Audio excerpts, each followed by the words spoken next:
Hello good evening everyone. मैं doctor Swati Sharma English सूत्रा में आप सभी का स्वागत करती हूँ। आज है डे 8 40 डे स्ट्रैटेजी। देखो भाई, मुझे भी पता और तुम्हें भी पता है पूरे 40 दिन तक तो मैं नहीं करवा पाऊंगी क्योंकि बीच बीच में मेरी छुट्टी हो गई। एक तो हो ही गई है अभी तक। खैर, अब आप लोगों में से कई सारे लोग जो हैं असिस्टेंट प्रोफेसर का एग्ज़ाम देने के लिए भी जा रहे होंगे। भाई हमारे यहाँ से तो हमारा तो लखनऊ जो है वो सेंटर पड़ा है। तो देखिए, अब जो उसकी भी तैयारी कर रहे होंगे और उसके भी पेपर के लिए जा रहे होंगे, और 16 को इंग्लिश का तो 16 को है।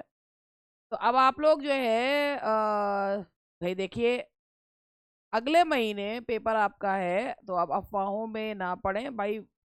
अब तो पेपर होना ही है।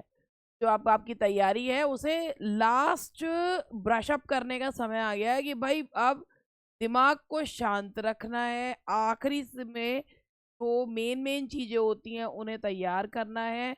आप चाहो तो आप कुछ भी कर सकते हो, और इसीलिए कहते हैं if you don't sacrifice for what you want becomes the sacrifice. What a wonderful thing कि भैया अगर आप आज जो चाहते हैं उसके लिए वो सेक्रीफाइस नहीं करते हैं, जो आपका चाहा हुआ है वो सेक्रीफाइस बन जाएगा। तो better not make that sacrifice because that sacrifice has not been made by you voluntarily. ये तो थोपा हुआ हो जाता है। तो बेहतर यही है कि आप अपनी तैयारी को बहुत अच्छे से करें। और इसके साथ ही चलिए स्टार्ट करते हैं आज की सीरीज। और ये रहा पहला क्वेश्चन, फटाफट जवाब दीजिए। और बहुत बढ़िया जो है वो अपनी तैयारी को शेप दीजिए।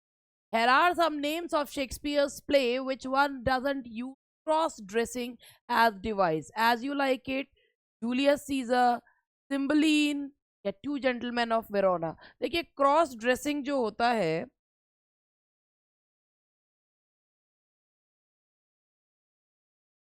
क्रॉस ड्रेसिंग या जिसे ट्रांसवेस्टाइट भी कहा जाता है,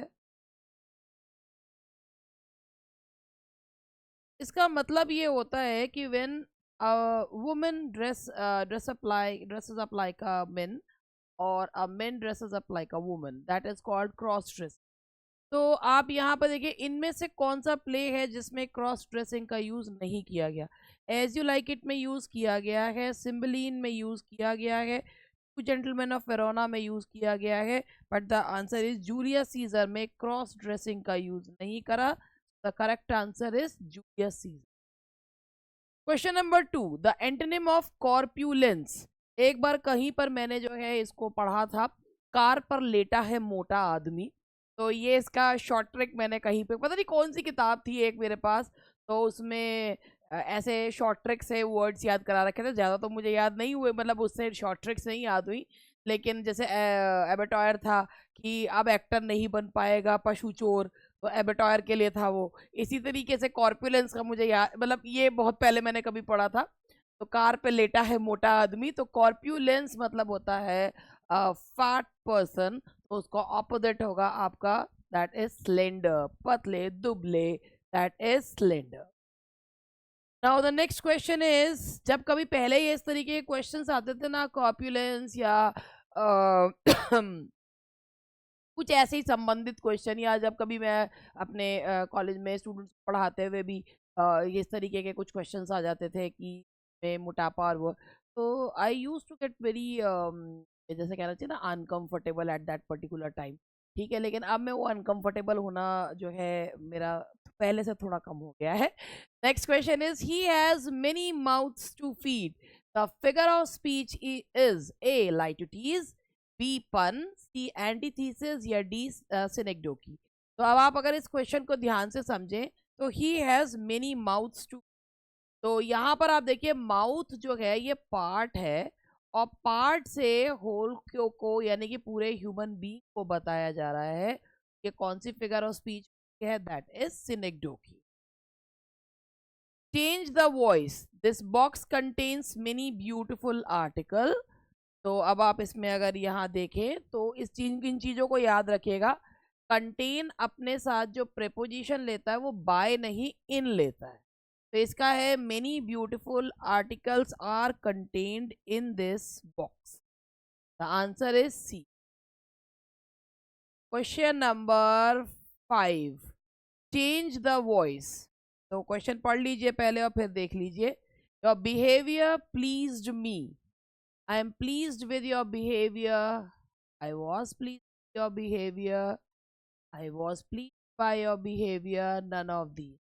में भी वही चीज है, पहले पास्ट टेंस में है आई वॉज प्लीज्ड, प्लीज के साथ विद लगाते हैं, तो I was pleased with your behaviour. The answer is B. 6, अब यहाँ देखिए, पहले इनको इस क्वेश्चन को पढ़ लीजिए। एक्ट, मतलब ये एक ऐसा बढ़िया वो है कि इसमें 4 चीजों की डेफिनेशन दे रखी है। एक्ट क्या होता है कि प्ले का जो मेजर डिवीजन होता है उसको एक्ट कहते हैं। सीन का क्या मतलब होता है कि division with no change of locale, यानी कि जिसमें जो सेटिंग होती है वो चेंज नहीं होती है, उसे सीन कहते हैं। कॉन्फ्लिक्ट का क्या मतलब होता है, जो शेक्सपियर के प्लेज में ट्रेजेडी में बेसिकली पाया जाता है, संघर्ष, कॉन्फ्लिक्ट, उसे कहते हैं बिटवीन ऑपोजिट फोर्सेस, उसे कहते हैं। अब प्लॉट क्या होता है, सीक्वेंस ऑफ इवेंट्स, कि how the story go forward. तो ये आपको बताना है कि इसमें से all are correct, the first 2 are correct, the last 2 are correct, भैया सारे ही ठीक है। The answer should be A, all are correct. ये मेरी अपनी ही किताब के जो क्वेश्चंस हैं मैंने लिए हैं, और कुछ क्वेश्चंस मैंने अलग से भी ले रखे हैं। A short work of fiction which is shorter than a novel but longer than a short story is called doggerel, novelette, comic relief, या none of these. Doggerel is a type of poem, और novelette जो होती है वो short story से बड़ा होता है लेकिन novel से छोटा होता है। और comic relief का जो मतलब होता है वो ये होता है कि when जो writer होता है tragedy के बीच, so that the audience could breathe, वो ना एक ऐसे सीन्स जो है वो क्रिएट करते हैं कि जिस थोड़ा सा कॉमिक रिलीफ मिले। जैसे हैमलेट में जो ग्रेव डिगिंग सीन है, that was written for the purpose of comic relief. इसी तरीके से मकबेथ जो कि स्कॉटिश प्ले जैसे कहते हैं, बहुत ही बहुत ही ऐसा एक ग्रूसम प्ले है, और उसमें जो है वो पोर्टर सीन है, that was written for the purpose of comic relief. So here the answer is novelette. Who claimed that Shakespeare died a papist? Wilson Knight, Ben Jonson, Richard Davies, a clergyman, none of these. Actually, throughout his life, Shakespeare never declared that he was a staunch Christian or Catholic. But जब वो मरे तो ये बताया गया था, मतलब एक ने क्लेम किया था कि Shakespeare died a papist, it means believed in the ideologies of Catholicism. तो इसका आंसर है C. It is Milton's unfinished work, it is in words of John Morrill an abandoned and unloved gift. It is history of Britain, poetic work, poetic play, fiction. Actually क्या है, इसके options गड़बड़ हो गए।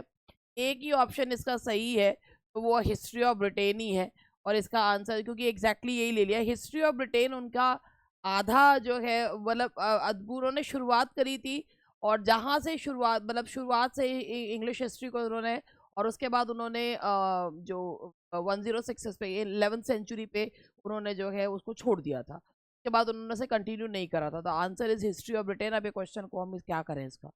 The courtier obeyed the king's orders in dash manner, and that is, अब देखिए आप, obsequious manner, plaintive, complacent या candid। तो अब अगर आप इसमें ध्यान से देंगे, पहले कोर्टियर की बात जो है वो की जा रही है, और कोर्टियर से आप यानी कि दरबारी, ठीक है।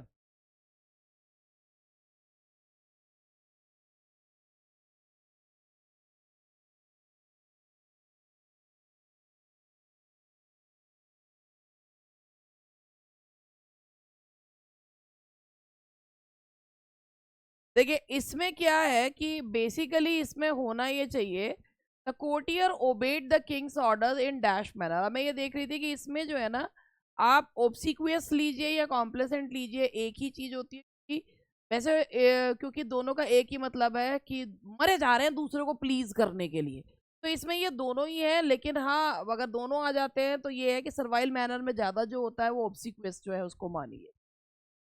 क्वेश्चन नंबर 11 अगर हम लेते हैं, हाउ आई विश डैश की डैश है। हाउ आई विश है, आप कोई चीज कोई इच्छा कर रहे हैं और वो इच्छा जो है प्रेजेंट की है, मगर that person is not present, और आप एक प्रेजेंट की जब अधूरी इच्छा बताते हैं तो वहाँ पास्ट सब्जेक्टिव यूज किया जाता है जिसमें वर्ब की सेकंड फॉर्म लगाते हैं, और अगर बी फॉर्म लगानी हो तो वर्ब का यूज किया जाता है। तो यहाँ आएगा how I wish he were here. He behaved as if he dash our master. तो यहाँ पर ये बिहेव्ड नहीं होना चाहिए था, और यहाँ पर ये बिहेव्स होना चाहिए, ही बिहेव, ये अगर इसमें, और इसमें भी है कि आप बताए कि उसने वो ऐसा व्यवहार करता मानो हमारा मास्टर हो। तो यहाँ पर ये बिहेव्स जब होगा तो है कि वो ऐसे बिहेव करता है, तो ये इसमें ज्यादा इसको समझेगा। He behaves as if dash our master, तो ऐसे बिहेव करता है जो चीज सत्य है नहीं मगर सामने वाला कर रहा है, तो उसमें भी आप कौन सा करते हैं, पास्ट सब्जंक्टिव, और वहां आएगा as if he were our master. Nobody is allowed to enter the dash hostel, whom women's या women's, मतलब ये सी और डी में ही आने हैं, तो यहाँ पर आएगा nobody is allowed to enter। अब यह देखिए ये तो होता ही नहीं है, women's hostel, nobody is allowed to enter the women's hostel। There was none dash was not moved to tears। अब अगर मैं आपसे इसमें पूछूं कि आप कौन सा रिलेटिव प्रोनाउन इसमें लगाओगे, तो आपको अगर रिलेटिव प्रोनाउन आपने पढ़ रखे हैं तो आपको पता होगा कि अगर आपका जो रिलेटिव क्लॉज है वो अगर वर्ब से स्टार्ट हो तो हु लगाते हैं, और अगर जो है वो नाउन प्रोनाउन से स्टार्ट हो तो वो वहाँ पे हुम लगाते हैं। तो बताओ यहाँ पे क्या आना चाहिए, फटाफट कूद के बता दो।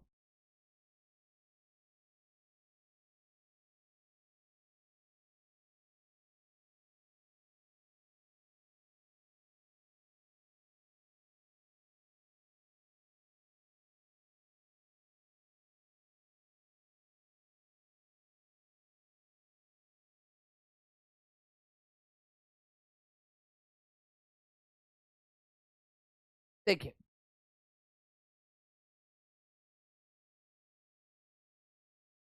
यहाँ पर एक चीज ये देखेगा कि इसमें जो अब इंग्लिश में या वहाँ पे जो बेसिकली जो चीज चलती है वो यहाँ पर होती है कि यहाँ there was none that was not moved to tears. तो यहाँ पर अब हु की जगह तो रिलेटिव प्रोनाउन हम यूज करते हैं, वो दैट का यूज जो है वो किया जाता है।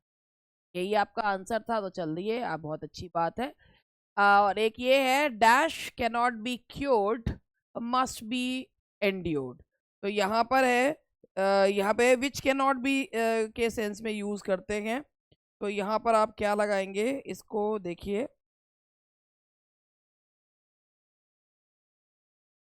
देखिए dash can not be cured must be, अब इसके बारे में बताती हूँ कि सबसे पहले एक रिलेटिव प्रोनाउन आपका that can not be cured must be endured या विच कैन नॉट बी दे, मैंने कहा ना यहाँ पे विच के सेंस में और दैट के सेंस में, लेकिन फिर भी ये दोनों नहीं आएंगे। आएगा कौन सा यहाँ पे, वॉट। क्यों आएगा ये मैं आप लोगों को बताती हूँ, क्योंकि what as a relative pronoun जो यूज होता है वो यूज होता है द थिंग विच,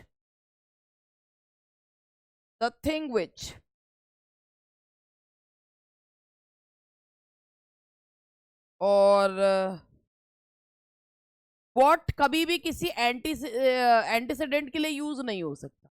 तो जो what can not be cured that must be endured, मतलब इसका यही है कि जिसे सुधारा नहीं जा सकता उसे बर्दाश्त करो। तो यहाँ पर इसका आंसर है सी। अब इसके साथ ही अब ग्रामर के क्वेश्चंस बहुत अच्छे, मतलब मुझे तो सही लगे हैं। थोड़ा सा मैं आप लोगों को एक ये चीज बताना चाहूंगी। देखिए अब मैं आपको एक चीज ये बताऊंगी कि मैं दो इसके बारे में बताती हूँ। पहले इस वाले के बारे में बता देती हूँ। ये जो पाइनियर प्रैक्टिस बैच है, अब ये जो बैच है हमारे कुछ स्टूडेंट से रिक्वेस्ट करी थी, तो अभी इसको हमने जो है वो अभी स्टडी मटेरियल के साथ ही ये वाला बैच जो है वो चल रहा है, मतलब अभी भी जिन्होंने भी इसको बाय करा है। लेकिन अब हमारे लिए भी गिवन टाइम में स्टडी मटेरियल भेजना मुश्किल हो जाएगा, तो ये बैच जो है कल या परसों से ये वाले में आपको पीडीएफ जो है वो प्रोवाइड करी जाएंगी। अब ये बैच जो है अब स्टडी मटेरियल इसका पैसे ऑब्वियसली इसके कम हो जाएंगे अब भाई जितने का अभी तो ये 1599 और 1899 का है, तो अब इसमें एक ही वो बैच होगा, लाइव क्लासेस में चलती हैं ये बैच। अब में जो मटेरियल प्रोवाइड करा जाएगा वो पीडीएफ में मटेरियल प्रोवाइड करा जाएगा। मतलब जब तक स्टूडेंट भाई जो खरीदना चाहते हैं एग्ज़ाम से पहले अपना जो है तैयारी अपने चेक करना चाहते हैं, क्वेश्चन पेपर्स जो हैं वो हम फटाफट वीडियोस देख लें या जो क्वेश्चन पेपर पीडीएफ में मिले हैं हम उनको सॉल्व कर लें, लैपटॉप पे पढ़ लें, कुछ भी जो है उसको हम कर लें। ये जो बैच है ये वाला, ये आप लोगों की तैयारी को जांचने के लिए बैच है, ये यूपी टीजीटी के लिए है। हालांकि यूपी टीजीटी की तैयारी के करते करते 4 राइटर्स के अलावा 10 चीज़ें उसमें और भी पढ़ते हैं। तो ये जो पाइनियर प्रैक्टिस बैच है अब इसमें ये पीडीएफ में कन्वर्ट हो रहा है, मतलब इसको जो स्टडी मटेरियल जो घर पे जाता था वो अब जो है अब आप लोगों को वही मटेरियल पीडीएफ फॉर्म में ही अब आपको प्रोवाइड किया जाएगा। और ये बैच जो है अब ये स्टडी मटेरियल वाला बैच जो है वो हट जाएगा, पीडीएफ वाला रहेगा। तो आप लोग अगर चाहें तो आप इस बैच को ले सकते हैं। और जो है इस बैच को अभी तो फिलहाल स्टडी मटेरियल के साथ ही है, लेकिन कल जो है ये वाला बैच विदाउट स्टडी मटेरियल हो जाएगा और इसके ऑब्वियसली पैसे तो कम होंगे ही जब स्टडी मटेरियल का। हालांकि ऐसा नहीं है कि हम इसमें बहुत ज़्यादा कोई पैसा जो है इसमें कमा रहे हैं। अगर इसमें आप देखें इतनी मेहनत और वो चीज़ करी जा रही है, इतनी मेहनत उसमें है, तो मैं तो स्टूडेंट्स को बोलती हूँ आपको ट्रेजर मिल रहा है, लेकिन कई बार लोग सिर्फ और सिर्फ चीज़ों को पैसों से तोलते हैं। तो ये हमारा यूपी पीजीटी का बैच है, स्कोपम प्रैक्टिस बैच। इसमें नोट्स है ही ऑलरेडी पीडीएफ में ही है इसमें। और ये पीजीटी के लिए क्योंकि मई के जून में जो है वो आपका यूपी पीजीटी का पेपर है, यूपी पीजीटी के लिए जो लोग तैयारी कर रहे हैं। और अब इस समय देखिए कुछ नया पढ़ने का अब समय नहीं है, क्योंकि वो आपको सिर्फ और सिर्फ कंफ्यूज करेगा। ये समय है कि आप अपनी तैयारी को और मजबूत करें, धार तेज करें। तो उसके लिए आपको प्रैक्टिस करनी चाहिए और आई थिंक कि ये पेपर्स आपको हेल्प करेंगे। तो आप चाहें तो आप इंग्लिश सूत्रा का ऐप अगर डाउनलोड किया हुआ है तो स्टोर में जाकर देख सकते हैं, और अगर नहीं डाउनलोड किया हुआ है तो डाउनलोड करके देख लें, ठीक है। इससे ज़्यादा इसके बारे में एक्सप्लेनेशन देना, ये बताना हम क्यों बेहतर हैं, हमारे में और दूसरों में क्या जो है वो अंतर है, तो भैया ऐसा है, मुझे वो लगती है चीज़ गलत। अगर इतने साल में भी लोगों को ये समझ में नहीं आया तो मैं आज बता के क्या उखाड़ लूंगी, है ना भाई।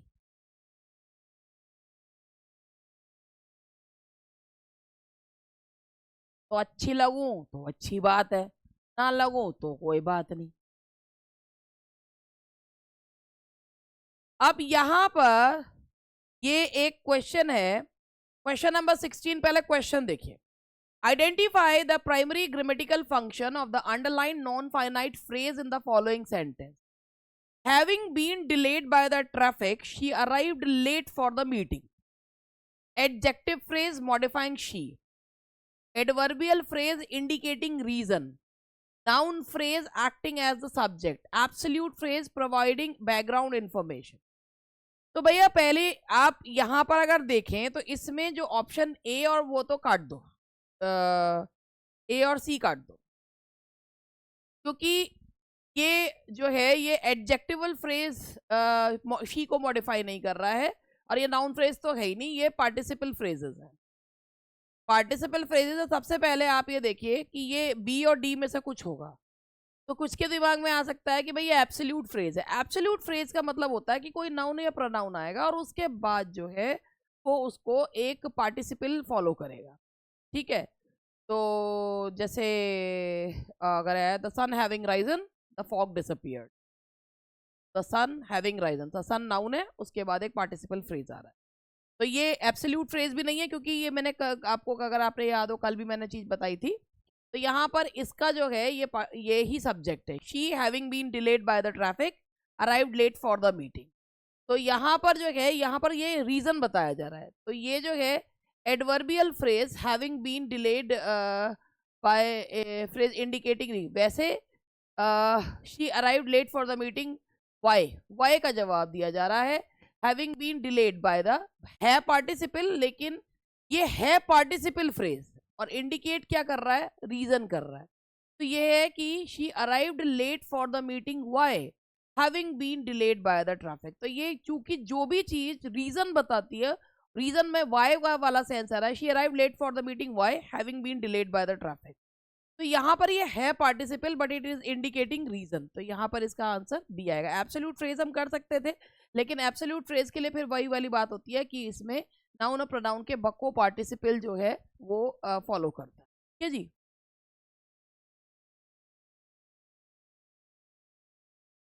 The ambiguity in his statement left us dash about his true intention. The ambiguity in his statement left us dash about his। तो अब आप इस वाले को जरा ध्यान से पढ़ेंगे तो आप लोगों को समझ में आएगा कि wondering, to wonder, wondered, having wondered. The ambiguity, भाई बात में अगर दो बात आ रही हैं तो फिर वो चीज वो जो है क्या करा जाएगा, left us dash about his. तो लेफ्ट अस व्हाट, वंडरिंग, हमें जो है वो इसमें डाल दिया, मतलब आश्चर्य में डाल दिया। द एम्बिगिटी इन, तो इसका आंसर है ए। Which of the following sentences demonstrate the correct use of an infinitive phrase as a subject complement? पहले क्वेश्चन पढ़ लीजिए, ऑप्शंस देख लीजिए, फिर मुझे जो है इसका जवाब आप लोग अपने आप जो है इसका जवाब मतलब सोच लीजिएगा, उसके बाद जवाब जो है मैं आप लोगों को देती हूँ। ठीक है जी।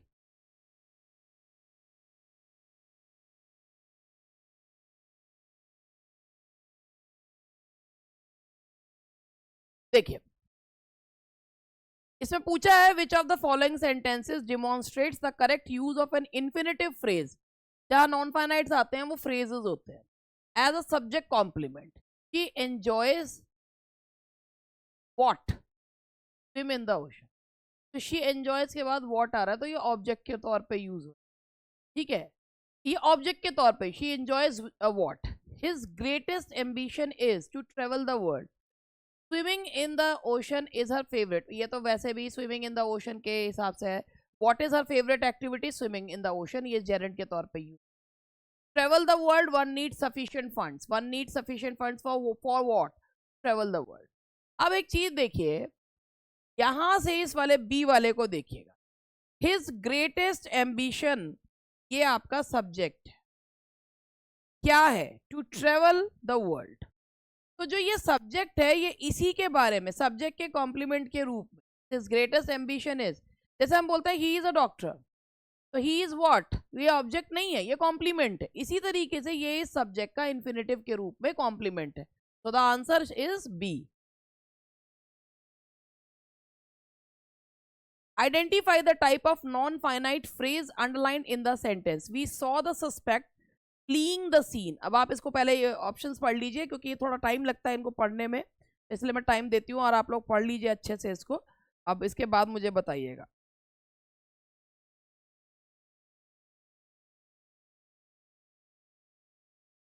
है जी, और पहला है gerund phrase, acting as a direct object, present participle phrase, acting as an object complement, infinitive phrase, past participle phrase, modifying suspect. तो जेरेंट फ्रेज तो ये है नहीं। We saw the suspect fleeing the scene, तो इसमें क्या होना चाहिए, मैं इसलिए आपको टाइम दे रही हूँ जिससे कि आप आराम से जो है इसके ऑप्शंस जो है वो देखें और पढ़ लें। We saw the suspect fleeing the scene, अब ध्यान, अब मैं समझाती हूँ आपका। सबसे पहले we saw the suspect doing what, जो डूइंग व्हाट का जवाब देता है वो पार्टिसिपल होता है। वी सॉ द सस्पेक्ट, तो देखिए यहाँ पर है प्रेजेंट और ये प्रेजेंट पार्टिसिपल है। Acting as an object complement, we saw who, the subject, suspect के बारे में एक अतिरिक्त इंफॉर्मेशन दे रहा है, तो इसीलिए ये है present participle, participle phrase acting as an object complement. ठीक है जी। चलिए अब नेक्स्ट क्वेश्चन पे पढ़ने से पहले मुझे कुछ एक पॉइंट देखना था, वो मैं देख लूँ फिर आपको आगे बढ़ती हूँ। 2 मिनट का मुझे समझिएगा।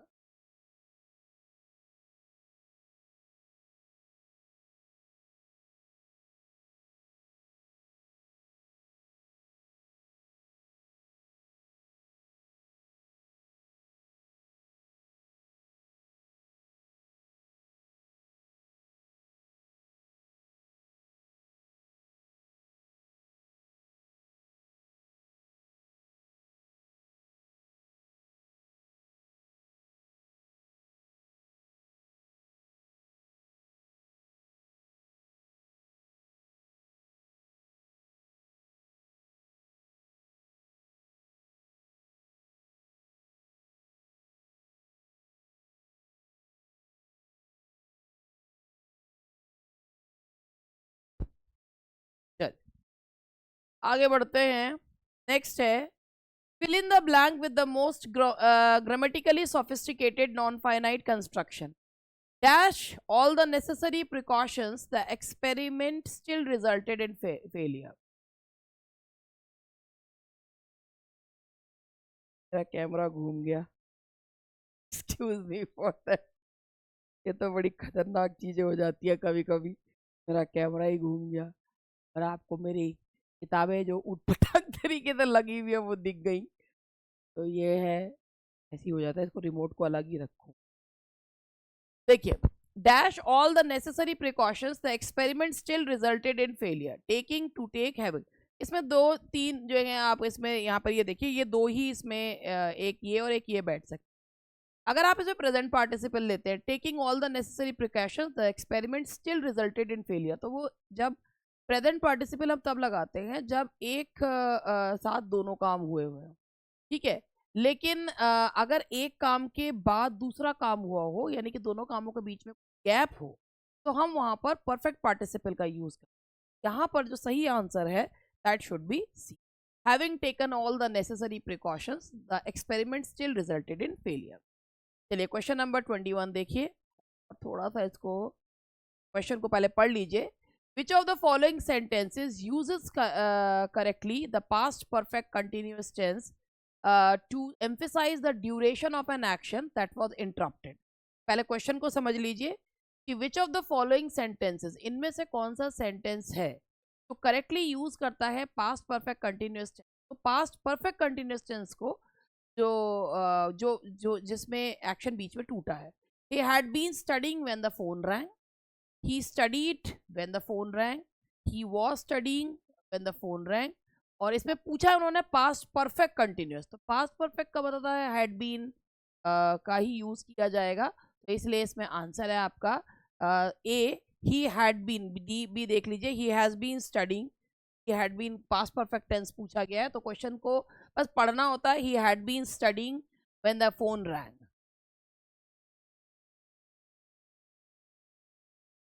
By the time you arrive, I dash all the preparations। तो जब फ्यूचर में दो काम होने होते हैं, एक काम पहले खत्म, फ्यूचर में एक काम पहले खत्म हो जाएगा और एक काम बाद में खत्म होगा, तो जो पहले खत्म हुआ होने वाला काम है उसे फ्यूचर परफेक्ट में, और जो बाद में खत्म होने वाला काम है उसे प्रेजेंट इंडेफिनेट में बना। आगे वाला सेंटेंस है by the time you arrive, ये है कि जिस समय तक तुम आओगे मैं सारी प्रिपरेशंस पूरी कर चुकी हूँ। यहाँ पर आएगा आई शैल हैव फिनिश्ड या I will have finished. Answer होगा आपका 22 का सी। 23, आइडेंटिफाई द सेंटेंस। अब इस क्वेश्चन, थोड़ा सा क्वेश्चन बड़ा है तो क्वेश्चन को पढ़िएगा। Identify the sentence that subtly implies a contrast between a past expectation and a present reality using the past perfect tense। यानी कि पास्ट में कोई एक्सपेक्ट करा था और आज की present reality, I had hope to see her but she had already left, I hope to see her but she already left, I have hope to see her but she has already left, I hope to see her but she is already leaving. देखिए, तो इसमें है present reality, I had की between a past expectation and a present reality. तो already जब आता है, I have already done that, और ये आई, जैसे ये है आई हैव होप टू सी। अब इसमें जो है जब हम पास्ट में किसी चीज़ को कहते हैं तो ये बोलते हैं कि इसमें जो वगैरह करी जाती है तो उसके साथ हम लोग यूज़ जो करते हैं वो पास्ट परफेक्ट टेंस का यूज़ जो है वो किया जाता है। होप वगैरह जो वर्ड्स होते हैं इनके साथ हम पास्ट परफेक्ट टेंस का यूज़ किया करते हैं। और मतलब कोई हमने पास्ट में उम्मीद करी थी लेकिन वो उम्मीद पूरी ना हो पाई, तो उसके लिए हम लोग जो है वो यूज़ करते हैं। मैं इसके ना कभी सोचती हूँ, कभी कुछ कुछ एग्जांपल्स जो है ना अगर वो मुझे मिल जाते हैं ना, लेकिन होता यही है कि जिस समय मैं सोचती हूँ ना उस समय मुझे वो एग्जाम्पल्स मिलते नहीं है। ठीक है, फिर भी मैं कोशिश कर रही हूँ कि मुझे वो एग्जाम्पल मिल जाए, क्योंकि एकदम से दिमाग में भी आते नहीं है।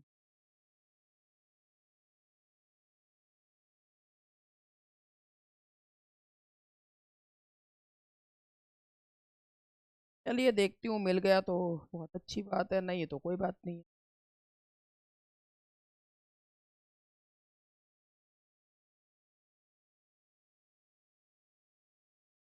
देखिए ये, हाँ मुझे मिल गया है। अब इस पॉइंट को अगर आप चाहें तो आप नोट भी कर सकते हैं कि पास्ट परफेक्ट टेंस का यूज कुछ वर्ब्स होते हैं, hope, expect, think, intend, want या suppose. Hope, expect, think, intent, want या सपोज।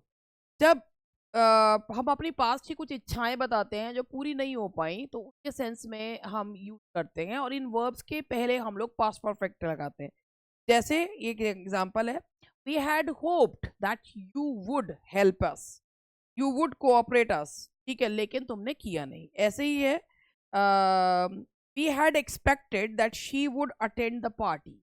तो लेकिन इसमें यह है कि इसमें एक we had expected what, that she would attend the party, noun clause आ रहा है। इसमें जो क्वेश्चन पूछा है वो ये पूछा है कि कंट्रास्ट दिखाया है पास्ट एक्सपेक्टेशन और प्रेजेंट रियलिटी। तो इसमें पास्ट एक्सपेक्टेशन ए में है I had hoped but she had already left. तो यहाँ पर ये दो आप देख रहे हैं कि ये कोऑर्डिनेटिंग क्लॉजेस है, ये सबऑर्डिनेट क्लॉज इसमें यूज ही नहीं करा है, कोऑर्डिनेट क्लॉज यूज करा गया है। I had hope to see her but she had already left. तो यहाँ पर ये आंसर होगा ए, और ये जो सेंटेंस है ये आपका कंपाउंड सेंटेंस में आएगा, but she had already left, क्योंकि ये कोऑर्डिनेटिंग क्लॉजेस है। और यहाँ पर प्रेजेंट की ऑलरेडी के साथ वो पहले ही जा चुकी है, शी हैड ऑलरेडी लेफ्ट, तो आंसर है ए। तो क्वेश्चन थोड़े से लंबे लंबे से हैं तो पढ़ने में भी समय लगता है। Which of the following scenario best necessitate the use of the present perfect continuous tense. ठीक है, तो इनमें से कौन सा प्रेजेंट परफेक्ट कंटिन्यूअस टेंस को बताता है, वो याद रखिएगा, present perfect continuous tense. Describing a completed action with result in the present, expressing a habitual action that occurs regularly, ये आपका प्रेजेंट इंडेफिनिट होता है। ठीक है, और ये जो ए वाला है, describing a completed action with result in the present, ये प्रेजेंट परफेक्ट टेंस है। Emphasizing the ongoing nature of an action that started in the past and continue to the present, that he has been studying since morning। तो वो उसने start past में कभी करा था और अभी तक वो एक्शन कंटिन्यूड है, तो यही आपका प्रेजेंट परफेक्ट कंटिन्यूअस टेंस है। और अगर आप डी भी पढ़ लीजिए, indicating an action that was completed before a specific point in the past, तो indicated an action that was completed before a specific point. तो ये वाला भी जो आपका टेंस है, ये पास्ट का टेंस के बारे में बताया जा रहा है। तो बिफोर अ स्पेसिफिक यार टाइम जो है वो नहीं भी पता होता तो पास्ट परफेक्ट टेंस का है। तो अब आप ये देखिए कि सी जो है आपका, ये बता रहा है कि कोई काम पास्ट में शुरू हुआ था और अभी तक कंटिन्यूड है, यही प्रेजेंट परफेक्ट कंटिन्यूअस टेंस होता है। The answer is C. तो कई बार हमें चीज़ें पता होती हैं मगर हम क्वेश्चंस में हम लोग जो है वो उसमें हो जाते हैं। अब जरा ये वाला क्वेश्चन देखिए, if he dash more carefully he wouldn't be facing these problems now। तो यहाँ पर एक पास्ट की बात की जा रही है और एक प्रेजेंट की करी जा रही है। तो इफ ही हैड ड्राइवन, तो क्या है कि अगर पास्ट में कोई काम ढंग से किया होता तो आज परेशानियां ना झेलनी पड़ रही होती। तो आंसर होगा आपका सी। तो दैट्स ऑल फॉर टुडे। और ये क्वेश्चंस थोड़े लंबे लंबे थे तो पढ़ने में समय लग गया, बस आज के लिए इतना ही बहुत है, और फिर मिलती हूँ आपसे। Bye bye, best of luck.